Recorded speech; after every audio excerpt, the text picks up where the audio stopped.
కేసులో ఈ పోలీసులు అరెస్టు చేయలేరు అనేటువంటిది నాకున్నటువంటి పరిశీలన ప్రకారం చెప్తున్నా. ఎందుకు అనంటే అసలు ఆ కేసుకు సంబంధించినటువంటి విషయంలో గుంటూరు ఎస్పీ మొట్టమొదటిగా బుధవారం ఘటన జరిగిన రోజున అది కాన్వాయ్లో వెహికల్ కాదు, జగన్మోహన్ రెడ్డి కాన్వాయ్లో వెహికల్ కాదు, విజయవాడకు సంబంధించినటువంటి ఒక వెహికల్ తగలటం వల్ల అతను చనిపోయాడు అనేటువంటి స్టేట్మెంట్ ఆ రోజున ఇచ్చారు. బుధవారం అయిపోయింది, గురువారం, శుక్రవారం, శనివారం, ఆదివారం ఒక వీడియో వచ్చింది బయటికి.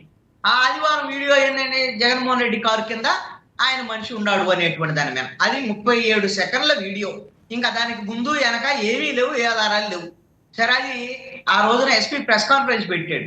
ఏం చెప్పాడు? బుధవారం రోజు మాకు ఉన్నటువంటి సమాచారం ప్రకారంగా ఆ రోజున కేసు నమోదు చేసాం, సో అండ్ సో కార్ అని చెప్పాము, అదేమి 100% కాదు. ఇప్పుడు ఇది ఒక వీడియో దొరికింది, ఇప్పుడు కూడా ఈ విధంగా కేసు నమోదు చేసాం, ఈ విధంగా